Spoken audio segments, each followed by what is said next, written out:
말씀은 신약성경 고린도전서 4장 10절에서 13절까지입니다. 우리 같이 한 목소리로 함께 읽겠습니다. 우리는 그리스도 때문에 어리석으나 너희는 그리스도 안에서 지혜롭고, 우리는 약하나 너희는 강하고, 너희는 존귀하나 우리는 비천하여 바로 이 시각까지 우리가 줄이고 목마르며 헐벗고 메맞으며 정처가 없고 또 수고하여 친히 손으로 일을 하며 모욕을 당한즉 축복하고 박해를 받은즉 참고 비방을 받은즉 권면하니, 우리가 지금까지 세상의 더러운 것과 만물의 찌꺼기 같이 되었도다. 아멘. 그리스도 안에서 그리스도를 지나가라 라는 제목으로 설교하고자 합니다. 본문의 주보에 광고되어진 내용과 잘수와 제목을 좀 바꿨습니다. 오늘 본문은 10절에서 우리와 너희를 이제 3번 비교하면서 예수를 믿는 사람들 안에도 큰 차이가 있을 수 있다는 사실을 가르쳐주고 또 그 원인을 밝히고 있습니다. 하지만 이 두 차이에 대한 선택의 문제에 있어서 서로 다른 그 삶에 대한 그 선택의 문제가 우리 앞에 오게 되는데, 바로 사도들의 선택이 무엇인지를 밝혔습니다. 그것은 사실은 이제 결과에 있죠. 결과에 있습니다. 그래서 사도들 자신들의 선택을 가르쳐 줌으로써 바로 그리스도인들이, 바로 고린도 교회 교인들이 인격적인 선택을, 하지만 영광스러운 선택을 할 수 있도록 돕고자 합니다. 바로 앞에 우리가 지난주 살펴보았던 8절과 9절의 핵심 내용은 그런 거였습니다. 사도들이 왜 그렇게 다 순교하며 죽어가는가? 그때 당시에 말입니다. 그러면 사실 어떻게 보자면 예수님의 제자인 사도들이 더 잘 살고 더 영광스러워야 하고 더 사람들로부터 이게 존경을 받아야 되지 않겠습니까? 그런데 자신들이 사도의 삶을 살아보니까 그렇지 않더란 말이에요. 그래서 오히려 복음을 전해받은 이들은 점점점 잘 살게 돼요. 점점 행복해지고 더 유명해지고 더 부유해지고 더 건강해지는 일들이 일어납니다. 그런데 자신들은 점점점 우스운 모양새를 하게 되는 거예요. 그리고 괴로움이 그칠 날이 없어요. 이것을 가지고 아마 사도께서도 고민했던 것 같아요. 왜냐하면 예수님을 믿으면 계속해서 잘 살게 된다라고 하면 예수님을 믿는 사람들이 더 잘 믿으려고 노력을 할 겁니다. 그러니까 교회의 역사를 봐도 왜 교회가 그렇게 처음에는 예수 그리스도의 복음이 들어가면 이제 가난한 사람들이 막 따라오게 되고, 그리고 일정 기간이 지나면은 왜 이제 교회들은 타락하고 부패하게 되는 것일까? 이런 고민이 오늘 이 사도의 말씀과 일맥상통하는 부분이 있습니다. 그러니까 아마 사도께서도 깊은 고민이 있었다고 생각이 되고, 그래서 결국 사도의 지금 깨달음을 왜 교회 안에서 복음을 전하는 자와 복음을 받은 자 사이에 이렇게 큰 차이가 일어나는가? 근데 오히려 복음을 받고 예수님을 믿고 살아가는 사람들이 누리는 어떤 부귀 영화, 즐거움과 평안, 이런 것과 다르게 왜 복음을 전하는 자들은 오히려 이 고난의 삶을 살게 되는가? 이것을 지금 설명하려고 있는 것처럼 보입니다. 이게 사실은 8절과 9절에 있는 말씀이 이제 그거잖아요. 우리가 죽는 것은 우리가 죽는 게 아니라 우리가 누리는 영광에 너희들도 참여하게 해서 우리가 누릴 것을 너희가 대신 누리게 하고, 우리가 죽음으로써 우리가 너희와 함께, 그러니까 너희로, 우리말 성경에는 너희와로 되어 있는데 여기서는 너희로라고 그랬죠. 너희로 함께 왕노도를 할 것이다. 그러니까 현재의 삶 속에서는 마치 우리가 그리스도인으로서 누려야 할 영광과 권세와 부와 명예가 있는데 그걸 내주는 거예요. 그리고 나는 죽는 거예요. 그러면 현재의 삶으로는 오히려 그리스도의 복음의 능력을 받은 사람들이 다른 이들에게 전수해주고 죽음으로써 그들이 그 영광을 대신 누리는 거죠. 그러니까 현세로 보면은 죽고 내가 죽어서 다른 이를 살게 하는 이타적인 거죠.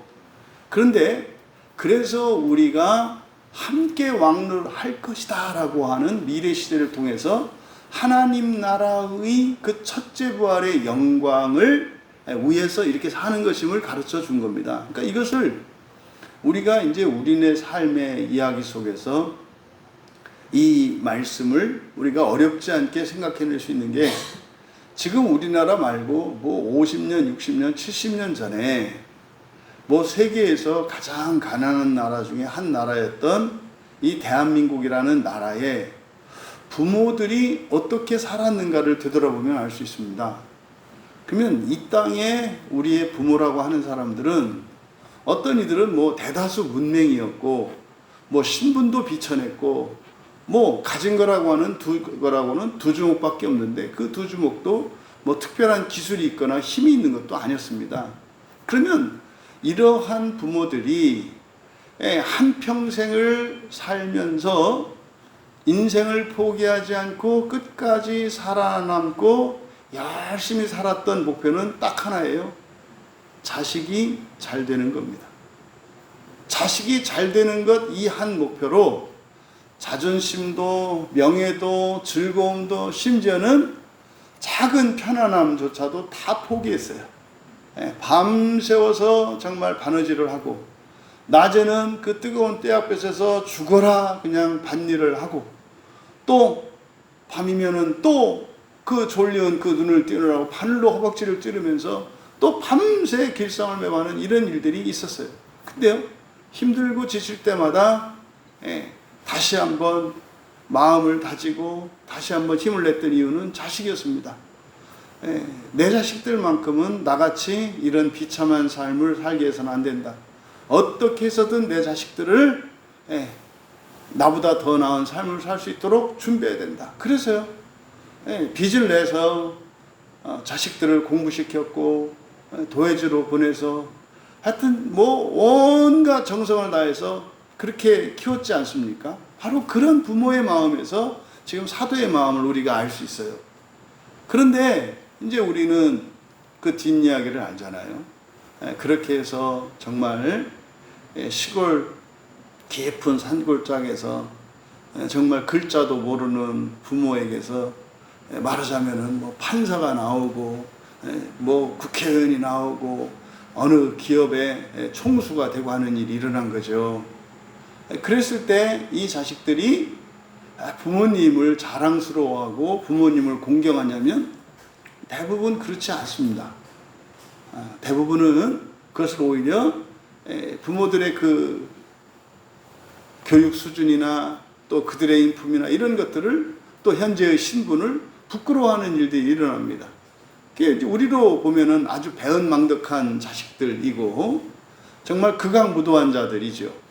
근데 여러분, 여기서 여러분한테 한번 질문을 드리고 싶어요. 여러분이 그런 부모일 때 여러분은 어떨 것 같으십니까? 여기서 두 갈래로 나뉩니다. 옛날 부모님들은요 상관없었습니다. 불효를 해도 상관없다고. 왜냐면 내 인생의 목표가 내가 자식들로 해서 어떤 호강을 누리겠다고 한 것이 아니었고 딱 하나였거든요. 내가 살지 못했던 더 나은 삶을 내 자식들이 살게 하는 게 목표였기 때문에 이미 자식들이 출세를 하고 그렇게 성공을 하면 그것으로 본인의 인생을 뿌듯한 거예요.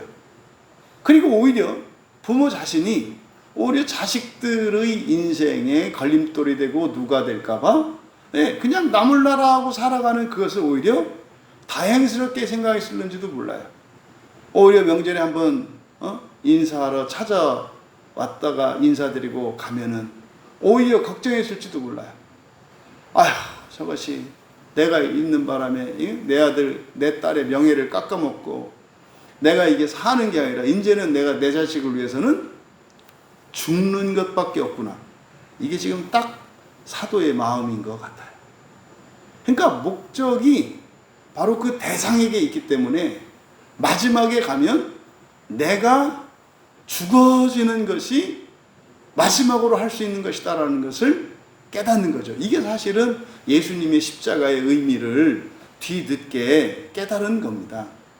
그래서 이게 너희로 내가 함께 왕노릇 할 것이다라고 하는 이 말씀, 이게 사실 첫째 부활과 하나님 나라의 소망이 없는 사람은 알아들을 수 없는 얘기입니다.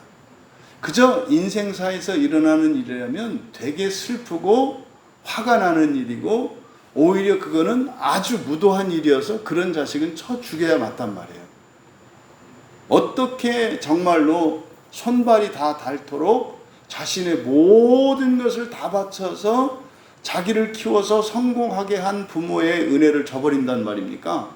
그런 사람들은 쳐 죽여야 되는 거 아니에요? 근데도 여기서는 그게 악이 되지 않는 이유는 뭡니까? 부활이 있기 때문에 그래요. 부활이 있기 때문에. 사실은 사도의 이 말씀은 그 다음에 있죠. 그 다음은 그들이 그런 부모가 돼야죠. 내 자식들이 그런 부모가 돼야죠. 그래서 어떻게 해요? 자식들을 위해서 모든 것을 다 헌신하고 마지막에 죽어질 수 있는 이런 부모가 돼야 되는 거죠. 근데 이제 우리나라 같은 경우는 순간에 이제 틀어진 거예요, 이렇게. 부모들은 자신들만을 위한 부모들이 있었는데 어느 순간 이제 그 자식들 중에 이제 먹고 살만하게 되니까 어떻게 됩니까? 이제는 자식도 말고 나만 위하는 걸로 이게 이제 끊긴 거죠. 부모들은 전적으로 자식을 위해서 살아가던 인생관이 그대로 계대를 이어가면 그 삶은 사랑의 공동체가 될 겁니다. 우리나라 옛날처럼 말이죠. 그래서 좀 가난하더라도 기쁨이 있고 행복이 있고 보람이 있는 그런 세상일 거예요. 그런데 물질적인 풍요로 말미암아 이제 세속화되기 시작했는데 그때는 뭡니까? 부모도 위하지 않고 자식도 위하지 않고 나만 위하는, 이게 지금 세속화라고 하는 이 문제가 교회 안에 이루어진 것임을 다시 한번 확인하게 됩니다. 이제 이런 맥락에서 이제 10절에서부터는 사도들이 바로 사도들과 지금 고린도 교회 상황이 딱 그런 상황입니다. 마치 사도들은 이렇게 부모님들과 같고 고린도 교회는 이제 출세한 자식과 같은 거예요. 자, 이 대목에서 이제 우리는 그리스도 때문에 어리석으나 너희는 그리스도 안에 지혜롭고, 여기까지 이제 먼저 끊어주세요. 그럼 여기서 때문에, 그리스도 때문에라고 하는 이 단어는 디아라고 하는 전치사인데, 디아라고 하는 전치사는 지나다는 뜻이에요. 통과하다, 통과하여, 또 지나서 이런 뜻이에요. 그래서 이걸 보통 말미암아 또는 때문에라고도 할 수 있습니다만 의미가 정확히 드러나지 않습니다. 여기서 때문에라고 번역한 것은 거기를 지나갔기 때문에 이런 뜻이에요. 그러니까 그리스도를 통하여. 그러니까 이 디아라고 하는 전치사는 요 예배당에서 여기에서부터 저 문에까지 나가는 겁니다. 그러니까 이 끝에서 저 끝까지 지나가는 것을 디아라고 해요. 그래서 이것을 통하여라고 제가 번역을 합니다. 그리스도를 통하여, 그러니까 통한다라고 하는 것은 뭡니까? 그리스도의 이쪽 시작에서 그리스도의 끝으로 지나가는 걸 말해요. 어리석은 우리, 여기 이제 동사가 생략되어 있어요. 그리스도를 통하여 어리석은 우리. 그런데 그리스도 안에서 지혜로운 너희. 또, 그러니까 이거는 지금 이 대조를, 그러니까 둘을 이렇게 명확하게 대조하기 위해서 동사를 생략하고 우리와 너희로 이제 3번에 걸쳐서 설명을 해요. 이러이러한 우리, 이러이러한 너희, 이러이러한 우리, 이러이러한 너희, 이렇게 3번에 걸쳐서 너희와 우리를 대조하는데, 그 첫 번째로 우리는 그리스도를 통하여 어리석은 우리, 그런데 그리스도 안에서 지혜로운 너희, 이게 이제 지혜롭고라고 해서 끊으라고 한 겁니다. 그러니까 이건 뭡니까? 그리스도를 통과한 사도는 어리석게 되었고 그리스도 안에 있는 너희는 지혜롭게 되었다는 뜻이에요. 그럼 보세요. 우리와 너희 그리고 그들 이렇게 셋으로 나눠 볼 수 있는데 그들은 그리스도 밖에 있는 이들입니다. 그럼 지금 예수 안에 있는 너희는 과거에 그들이었죠. 예수 밖에 있던 그들이었던 너희가 현재는 예수 안에 있어요.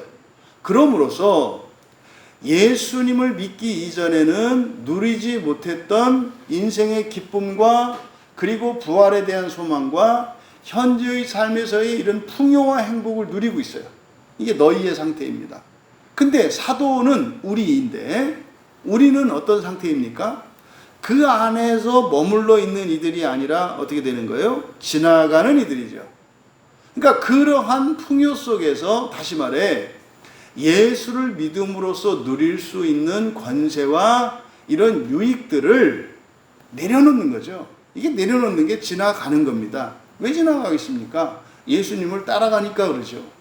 그러니까 예수를 믿음으로써 얻는 어떤 혜택과 유익들, 은혜와 사랑들, 이것을 이제는 초월하여 지나가는 사람들을 우리라고 말하는 거예요. 그러면 너희는 지혜롭게 되었다. 그리스도 안에서 너희들은 지혜롭게 되었다. 그러니까 여기서 지혜롭다라고 하는 것은 세상적인 지혜겠죠. 그러니까 세상적으로 볼 때 그러니까 그리스도 밖에 있는 것과 안에 있는 것을 대조하면 안에 있는 게 지혜롭다 이 말이에요. 무슨 말이냐면 예수님을 믿으면 이 세상 살이에도 남는 게 있다는 뜻이에요.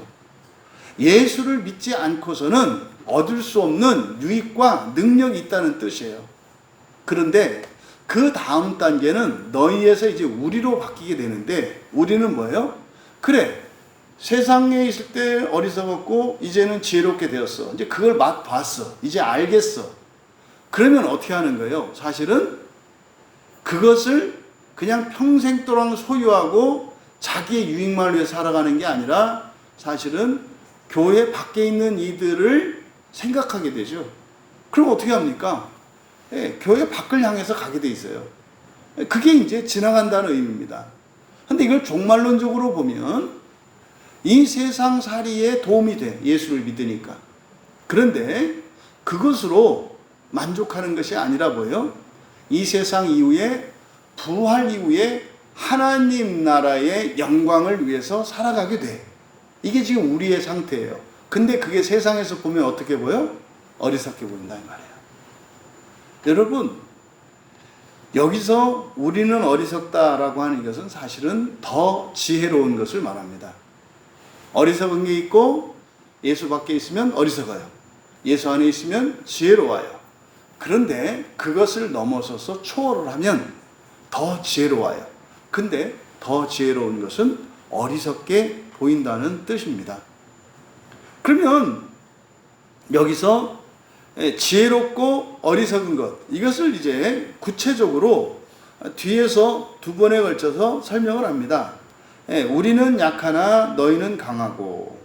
그러니까 우리는 약하고 너희는 강하고. 이상하잖아요. 복음을 전해준 사람들이 사도인데 복음을 전해받은 사람은 강해. 근데 복음을 전해준 사도는 약해. 이상한 거예요. 또 너희는 존귀하나 우리는 비천해. 그러니까 복음을 받은 너희는 여기서는 존귀하다라고 되어 있습니다만 이거는 영광스럽다입니다. 영광스럽다 이렇게 돼요. 영광스러운이라고 하는 형용사를 쓰고 있거든요. 엔 독소스. 그래서 영광스러운. 너희는 영광스럽고 우리는 비천하다. 비천하다라고 하는 것은 아티모스. 그래서 이것은 가치 없다는 뜻이에요. 그러니까요. 아니 복음을 전한 사도는 약해지고 받은 사람은 강해지고 복음을 전한 사도들은 가치 없는 자가 되고 복음을 받은 그들은 영광스러워져. 이게 지금 10절에 있는 내용입니다. 그러니까 이것은요, 그리스도 안에 있는 것이 잘못됐다는 의미가 아니에요. 그러니까 지금 고린도 교회가 보통 저도 이 고린도전서를 이제 우리가 보통 이렇게 이제 설명을 하고 이렇게 할 때 고린도 교회를 어떤 교회로 보았냐면 그동안 이렇게 이제 문제가 많은 교회로 봤단 말이에요. 그래서 고린도 교회처럼 되면 안 된다. 그런데 그러니까 우리가 이제 번역한 것처럼 우리말 성경을 따라서 이렇게 보면 그리스도 때문에 우리는 어리석은데 너희는 그리스도 안에서 지혜로워. 그러니까 너희들은 그리스도를 세속적으로 이용하고 있어. 그러니까 너희들은 잘못된 신앙을 하고 있는 거야.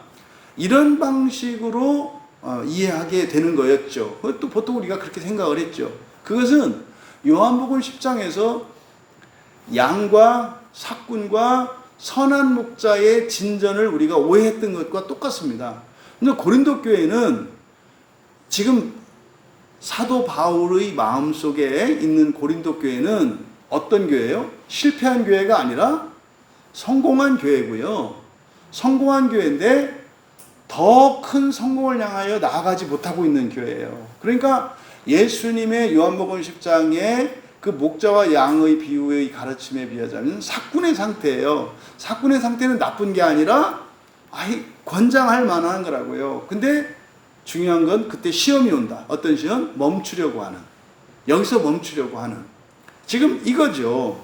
그래서 그리스도 안에서 부귀영화를 누리고 강화해지고 영광스러워지고 뭐 이게 잘못된 게 아니다 이 말이에요. 말하자면은 큰 교회는 잘못된 거고 부자가 된 그 그리스도인은 아주 속물이고 이건 잘못된 거다 이 말이에요. 그것은 사실은 그리스도 안에 있음으로 해서 누릴 수 있는 유익이고 약속들이에요. 그런 복에 대한 약속이 있으니까. 그런데 바울 사도께서 지금 여기서 말씀하려고 하는 것은 이제 어떻게 된다? 그것을 지나가야 한다는 거예요. 지나간다. 그래서 이 디아, 통하여라고 하는 말, 우리말 성경에 때문에라고 한 말과 안에서라고 하는 이것이 이 우리가 오늘 읽은 10절에서 13절의 본문의 핵심적인 키워드입니다. 통하여 지나가는 우리와 안에 있는 너희의 대조인 거예요. 그러면 여기서 우리에게 선택의 기로가 있는 거예요. 그리스도 안에 있을 것이냐, 그리스도를 통하여 지나갈 것이냐예요. 그러면 그리스도 안에 있으면 어떻게 해요? 지혜롭고 부와 명예와 인기와 즐거움을 누릴 수 있어요. 그리스도 안에 있으면. 근데 바울 사도께서는 우리도 그랬다는 거죠. 근데 지금은 이제는 통과하여 지나가는 자들이라는 거예요. 본인들은. 이게 사실은 사도들이 예수님을 따라다닐 당시, 그때가 언제입니까? 예수 안에 있을 때였죠. 예수 안에 있을 때였어요. 그러니까 그때는요, 뭐 능력도 있죠. 사람들이 그 예수님을 찾아오는 사람들이 예수님 한번 만나자고 막 줄을 대고 했다는 거 아닙니까? 이런 존경과 명예와 이런 것들을 다 누렸단 말이에요. 그랬던 그들이 지금은 오순절 성령 강림 사건 이후로 어떻게 합니까? 오히려 고난의 삶을 향해서 막 가잖아요. 이게 예수 그리스도를 통과하여 지나가는 삶이거든요. 그리고 나서 지금 사도께서는 자신들이 어떤 선택을 했는지를 이제 보여주는 겁니다. 11절에 바로 이 시각까지, 이 순간입니다. 바로 이 순간까지 우리가 선택한 삶은 이런 거였다는 거예요. 줄이고 목마르고 헐벗고 매맞고 정처가 없고 또 수고하고 손으로 일하고. 여러분, 앞에서 바울 사도께서는 분명히 말씀하세요. 예수 안에 있으면 어떻게 된다고요? 지혜롭다고요. 지혜롭다고. 그런데 지금 자신들이 선택한 것은 뭐였다고 그래요? 11절에서 보니까 지혜롭지 못한 거예요. 이게 바로 뭡니까? 이게 어리석은 거라고요. 이게 선한 고난이죠. 선한 고난의 삶, 이것이 사람들에게는 어리석게 보인다는 거예요. 이것이. 그런데 사실은 사도께서 말씀하려고 하는 게 뭡니까? 이게 더 지혜로운 거다. 이게 더 영광스러운 거다. 이 말씀을 지금 하려고 하는 거죠. 여기서 보면 줄이고 목마르고 헐벗고 매맞고 정처가 없고 그리고 수고하여 친히 손으로 일을 하고 여기까지 끊으면 이건 지금 전부 동사로 연결되어 있습니다. 뭐하고 이게 전부 동사로 연결되어 있어요. 그러면 사도들의 삶이 동사로 나타내고 있는데 줄이고 제때 밥 못 먹는 겁니다. 목마르고 물 한 모금 제대로 목마를 때 못 마시는 겁니다. 헐벗고라고 하는 이 단어가 의미하는 것은요, 초라한 옷을 입는다는 뜻이에요. 초라한 옷을 입는 거예요. 새 것보다는 입던 옷을 입고요, 좋은 브랜드의 옷을 입기보다는 별 볼 일 없는 브랜드의 옷을 입는 게 여기서 헐벗고라고 하는 이 단어의 의미입니다. 그 다음에 매맞고, 매맞다라고 하는 이것의 1차적인 의미는 주먹으로 맞는 거예요. 그리고 이게 고문당하는 거예요. 괴롭힘 당하는 거예요. 근데 이것만 수동태로 되어 있습니다. 그 다음에 정처가 없고, 정처가 없다라고 하는 것은 집 없다는 뜻이에요. 거처가 없다 이 말입니다. 정처가 없고, 그 다음에 12절에서 수고하여 친히 손으로 일을 하며, 이렇게 되어 있는데, 여기서 이거는 이제 분사구문입니다. 그래서 손으로 친히 일을 하면서 수고했다, 고생했다 이 말이에요. 이 6개의 동사를 통해서, 6개의 동사, 이게 6이라고 하는 숫자는 창조의 완성 숫자잖아요.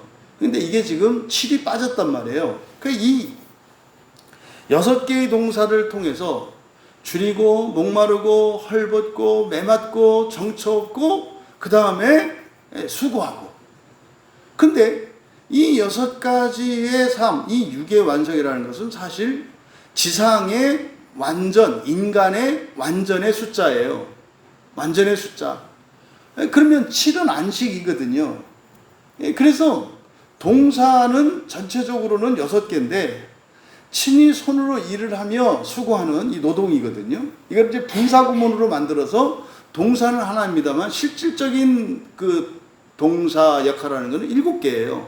그러니까 친히 손으로 일을 하는 그것이 사실은 더 이상 저주가 아닌 안식이 되는 그것을 여기에 암시합니다. 하지만 동사 6개의 동사를 씀으로써 지상에서 이들이 사실상 살고자 했던 인생의 목표는 사람들이 생각하는 것과 정반대였다는 거예요. 지금 여기 있는 것들이 다 불행한 거 아닙니까? 다 불행한 거예요. 줄이고 목마르고 헐벗고 매맞고 정처 없고 수고, 이거 다 불행한 겁니다. 그런데 여기에 사용된 6개의 동사 가운데 수동태로 쓴 거는 딱 하나예요. 그러니까 매맞으며 라고 하는 이 동사만 수동태로 쓰고 나머지는 전부 능동형을 썼습니다. 그러니까 이들이 살 때 줄인 거, 목마른 거, 헐벗은 거, 그리고 매맞은 거는 수동태니까 정처가 없고 그 다음에 고생한 거, 이 5가지는 할 필요가 없는데도 자신들이 능동적으로 했다는 거예요. 그러니까 하지 않아도 되는, 뭡니까? 생고생이죠. 이걸 뭐라고 합니까? 선한 고난이에요. 선한 고난을 얘기하는 거라고. 그러니까 그리고 나서 매맞고라고 하는 이 동사만 수동태로 나타냄으로써 이건 어떤 고난이에요? 악한 고난이에요. 원하지 않는 고난이에요. 이것이 사실은 이 고난이라고 하는 것이 수동적인 고난이 있고 능동적인 고난이 있다는 거죠. 그래서 능동적인 고난이라는 것은 겪지 않아도 되는 화를 스스로 자초하는 겁니다. 돈이 있어도요, 나눠져 버려요. 그래서 어떻게 해요? 스스로 줄이고 목마르게 돼요. 좋은 옷이 있는데 그것을 나누어 줘요. 이거는 스스로 적극적으로 능동적으로 그렇게 했다는 겁니다. 하지만 고난은 그렇게 능동적인 고난만 있는 게 아니라 어떻다? 수동적 고난도 있다. 사실은 능동적 고난은 자기가 원해서 하는 일이니 기쁨이 있고 만족이 있습니다. 앞서 말씀드렸던 것처럼 자식을 그렇게 잘 키우기 위해서 한평생을 헌신했지만 자식이 그렇게 못된 자식이 돼가지고 뭐 전혀 키운 보람도 못 느끼는 거, 이게 뭡니까? 이거는 능동적 고난이라는 거예요. 선한 고난이, 그게 부모가 스스로 선택한 거라는 거예요. 그런데 이제 수동적 고난이 있다는 거예요. 수동적 고난은 뭐겠습니까? 이 천하의 불효막심한 녀석이 어떻게 해요? 불편해요. 엄마 아버지가 살아있는 게. 그러니까 어떻게 해요? 아랫사람을 시켜서 집에 불을 질러버려요. 극단적인 비유이겠습니다만 예수님께 행한 일이 그런 거예요. 예수님이 사시면서 이렇게 제자들한테 배신당하고 사람들에게 누명 쓰고 이런 거는 능동적 고난이라는 거예요. 그런데요, 십자가에 못 박혀서 죽으시는 그 사건, 죽는 것 자체는 예수님이 원하신 것은 아니에요. 그런 수동적 고난입니다.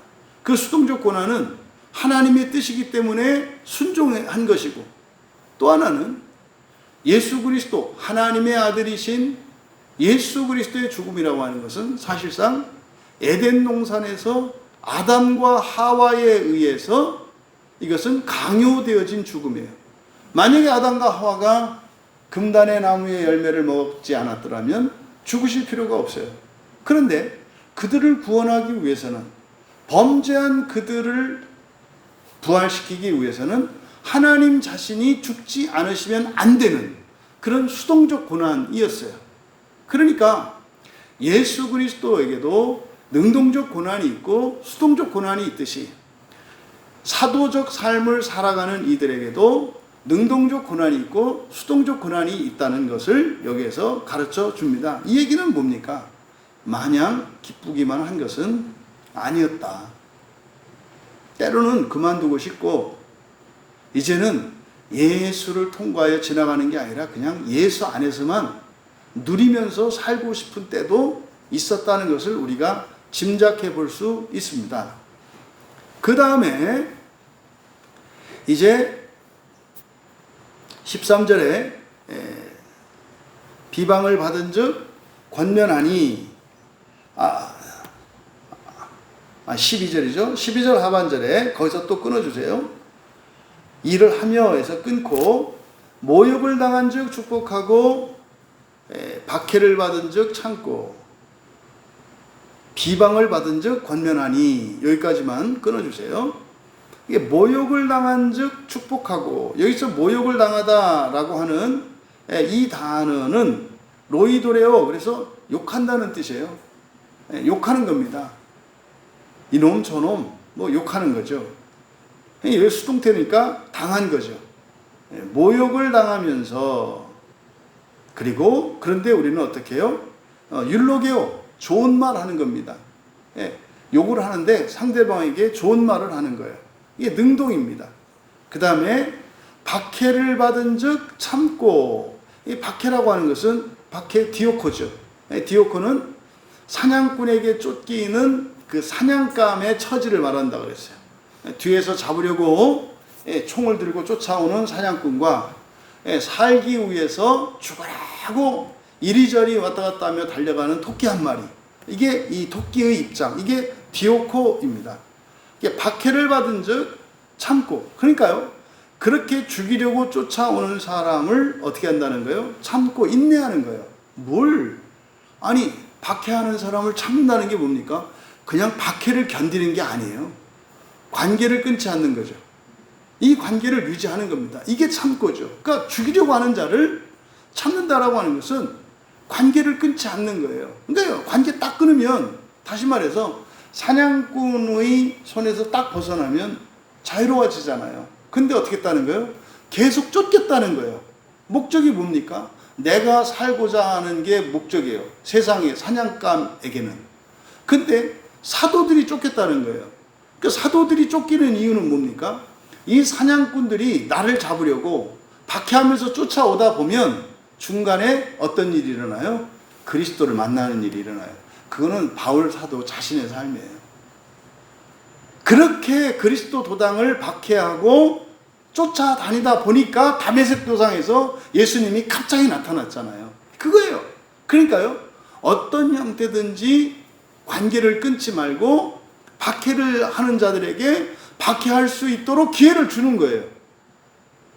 사실 그러면 목적은 그들이 예수를 만나는 거였는데, 근데 그 박해 속에서 사실은 나는 유익이 없습니까? 아니에요. 그때 나는 본성이 변하거든요. 현상적으로는 박해하는 자가 가해자고 박해당하는 자가 피해자여서, 이것은 부당한 상황이겠습니다만 사실은 모두 다 선하게 만드는 것이 하나님이거든요. 그럼 여러분, 지금 여기에서 말씀하신 내용, 이거를 욕하는 사람을 좋은 말로 대답하고 박해하는 사람, 그 박해받는 상황을 벗어나려고 하는 게 아니라 그냥 박해하도록 내버려 두고 거기서 참고 견뎌. 그 다음에 비방을 받은 즉 권면해. 비방이라고 하는 것은 부정적인 평가거든요. 흔히 말하는 뒷담, 험담 이런 거예요. 그러니까 나쁜 평가입니다. 그러니까 이게 그 가나안 땅을 정탐했던 10명의 평가, 그게 요 비방이에요. 거기 가면 안 된다. 거기 가면 죽는다. 절대로 거기 가면 안 된다. 이거죠. 받은 즉 권면하니 파라칼레오. 이게 이제 여호수아와 갈렙이 했던 말이에요.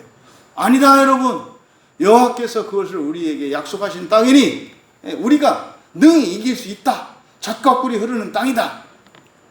사실 이렇게 세 가지의 대조를 통해서 나타내고 있는데, 이걸 여러분 우리의 실제 삶에 적용해 보면 굉장히 무겁고 힘든 말씀입니다.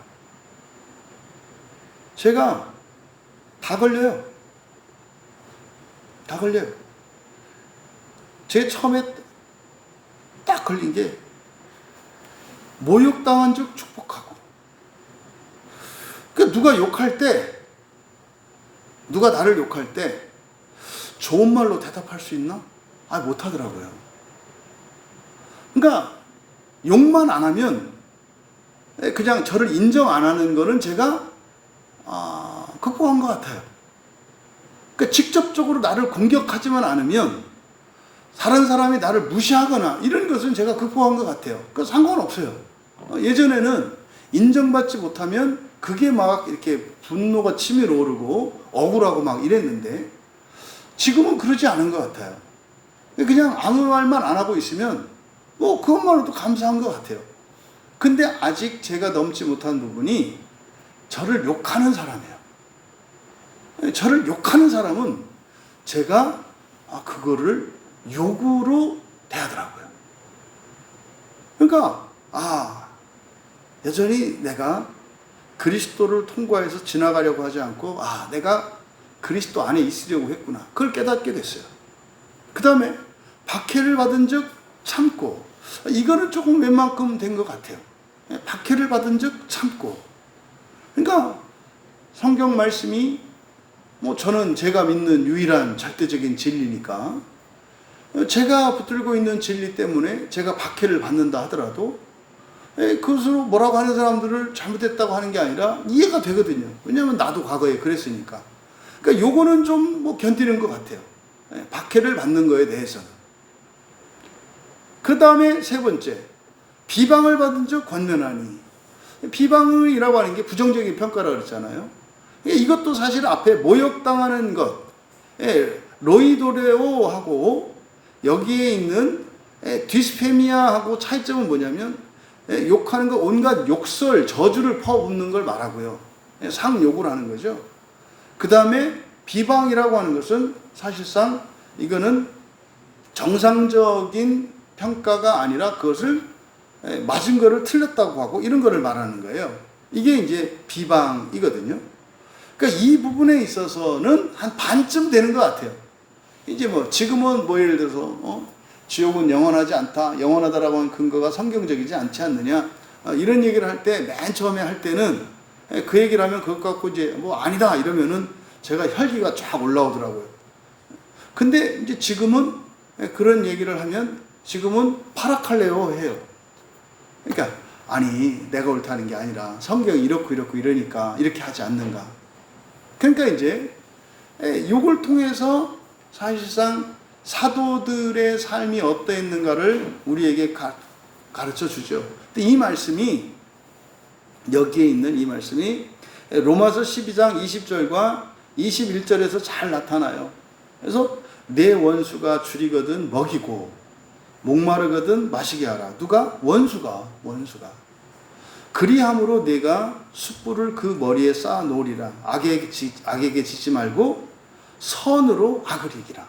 선으로 악을 이긴다는 이 말이 바로 여기 고린도전서 4장 11절에서 13절에 걸쳐서 하신 말씀과 같은 말씀이고, 이건 풀어서 한 말씀이고 로마서의 말씀은 줄여서 한 말씀이구나 라고 하는 것을 알 수가 있어요.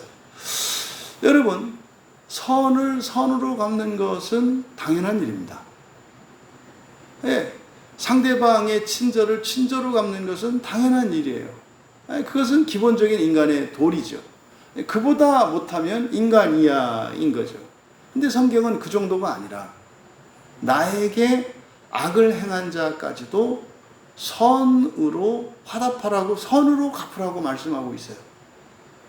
그러니 이게 사람들이 보기에는 지혜로운 게 아니라 미련한 거죠. 어리석은 거죠. 미친 거죠.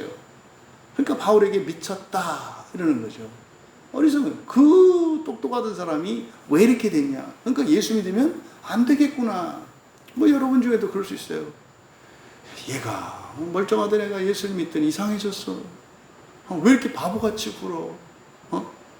뭐 이런 얘기를 들을 수 있는 거죠. 그 다음 마지막으로 우리가 지금까지 세상의 더러운 것과 만물의 찌꺼기 같이 되었도다. 이제 마지막 구절인데, 여기는 우리가 여기 세상의 더러운 것이라고 되어 있어요. 더러운 것이라고 이제 번역한 이 단어가 페리카타르마라는 뜻이에요. 페리카타르마. 페리는 주변이라는 뜻이고, 카타르마라고 하는 것은 카타로스, 그러면 이게 깨끗한, 정결한 이거잖아요. 마는 결과물이에요. 그러니까 이런 거 이렇게 생각해 보시면 돼요. 지금은 뭐 세탁기로 빨래를 합니다만 옛날에는 그 빨래판에다 놓고 빨래를 했잖아요. 그러면 오래 뭐 때가 많이 묻은 옷을 이제 비누칠을 합니다. 그리고 이제 막 비비면 이제 거품이 납니다. 막 거품, 이게 빨래를 하면 어떻게 돼요? 빨래가 있고 처음에는 빨래를 계속 하면은 그냥 그 거품이 시커멓습니다. 근데 계속 비비면 어떻게 되냐면 시커먼 거품이 옆으로 밀려나가요. 이렇게. 바로 그 장면. 이게 바로 페리카타르마라는 뜻이에요. 그래서 이 페리카타르마는 더러운 것이라고 되어 있는데, 그냥 이것은 단지 더러운 걸 말하는 게 아니라 깨끗한 것에 묻어 있던 더러운 것. 이게 이제 죄와 허물을 말하는 거예요. 그리고 만물의 찌꺼기. 찌꺼기는 반대로 쓰레기입니다. 그러니까 여러분, 음식물 쓰레기가 요 쓰레기죠. 근데 이 음식물 쓰레기는 사실은, 원래 쓰레기는 그 요리할 때 나오는 게 쓰레기가 아니잖아요. 먹고 나서 다 버려지고, 그리고 썩은 거, 이런 게 쓰레기잖아요. 그러니까 오늘날은 사실 먹을 것도 이제 쓰레기로 버리기 때문에 쓰레기라고 하는 단어가 없어졌어요, 지금은 사실은. 그러니까 이 개념이 정확하지가 않아. 그러니까 이것은 이런 어떤 물건들에게 있어서 이제 못 쓰게 된 그 결과물을 말하고, 앞에 있는 더러운 것도 마찬가지로 뭡니까? 그 어떤 것에서 걷어낸 더러운 것. 그러면 지금 바울 사도께서 자신을 이 더러운 것과 쓰레기와 같이 살았다. 그런데요, 기쁘게 산다는 거예요. 여기서 지금 우리가 지금까지 11절에 이 시각까지 똑같은 말입니다. 그러니까 지금까지 바울을 비롯한 사도들이 살았던 삶을 이렇게 나타내고 있는데, 왜 이렇게 살아야 했을까? 우리는 질문을 던져봐야 하는 거예요. 사실 이제 이야기하죠. 점점 뒤에 가면 우리가 왜 그리스도 안에 머무는 인생을 살지 않고, 다시 봅니까? 호의호식하고 편안하고 즐거운, 예수 믿지 않는 사람보다 더 편안하게 사는 삶을 버리고 스스로 화를 자초하며 이렇게 선한 고난의 삶을 살았는지, 이게 이제 뒤에 가면서 쭉 설명을 한단 말이에요. 이거는 지금 바로 그리스도 안에서 그것을 누리고 있는 고린도 교회의 교인을 향하여 주는 말이에요. 그러니까 고린도 전서는 보니까 이 시대의 한국 교회에 주시는 말씀과 같은 것 같아요. 예수님 오지 않으셔도 괜찮습니다. 우리가 알아서 살 수 있습니다. 라고 하는 한국 교회의 이 상황에 딱 들어맞는 것이 이 고린도 전서인 것을 깨닫게 됩니다. 여러분, 우리가 질문해 보는 거예요. 그리스도 안에 있으면 그렇게 영화롭고 영광스럽고 평화롭고 행복하고 즐겁고 명예로운 삶을 살 수 있는데 왜 그 안에 있지 않고 통과해서 왜 지나가려고 할까? 그러면 그것보다 더 좋은 무엇이 있기 때문 아니겠어요? 정상적인 사고를 한다면. 그런데요, 그렇게 생각하지 않으면 어떻게 돼요? 바보네, 이렇게 하는 거죠. 그러니까요, 자기 절대정신에 빠져있는 사람들은 자기가 하는 것과 다른 방식으로나 다른 것을 하는 사람을 보면 어리석다고 생각해요. 자기 절대정신에 빠져있는 사람은. 근데요, 자기 절대정신에 있지 않은 사람은 내가 이렇게 있는데 저렇게 바꾸는 걸 보면 저게 더 좋은 뭐가 있는 거지, 배우려는 자세로 가는 거죠. 이게 사실은 은혜 가운데 있는 그리스도인과 은혜가 빠지고 있는 그리스도인의 차이예요. 은혜가 빠져가고 있는 그리스도인은 자기 절대성 안에 있습니다. 이미 옳고 그른 것이 자기의 기준으로 딱 되어 있어요. 그러면 다른 사람이 자기가 자기 기준에 못 미치면 그건 틀린 거예요.